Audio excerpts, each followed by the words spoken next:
செய்தியாளர்களை தாக்கிய பாஜகவினர். உன்னை யார் வீடியோ எடுக்க சொன்னா, போனை கொடு அப்படின்னு செல்போனை செய்தியாளர்கள் கிட்ட இருந்து பறிக்க முயன்ற காட்சிகள் பரபரப்பை உருவாக்கியிருக்கு.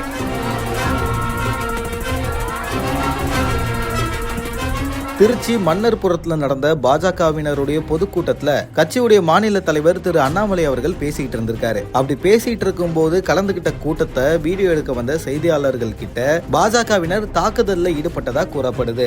மேலும் பத்திரிகையாளர்களுடைய செல்போனை அவங்க பறிக்க முயன்றதா கூறப்படுது. பாஜகவினர் ஆவேசமா பத்திரிகையாளர்கள் கிட்ட நடந்துகிட்டதா கூறப்பட்ட இந்த சம்பவம் சலசலப்பை உருவாக்கியிருக்கு. செய்தியாளர்களை பாஜகவினர் தாக்கியதா கூறப்படுது. தேசிய கல்விக் கொள்கை விளக்க பொதுக்கூட்டத்தில் அக்கட்சியை சார்ந்த மாநில தலைவர் அண்ணாமலை அவர்கள் பேசிட்டு இருக்கும் போது செய்தியாளர்கள் கிட்ட பாஜகவினர் ஆவேசமா நடந்துகிட்டதா கூறப்பட்ட இந்த சம்பவம் பரபரப்பை உருவாக்கி இருக்கு.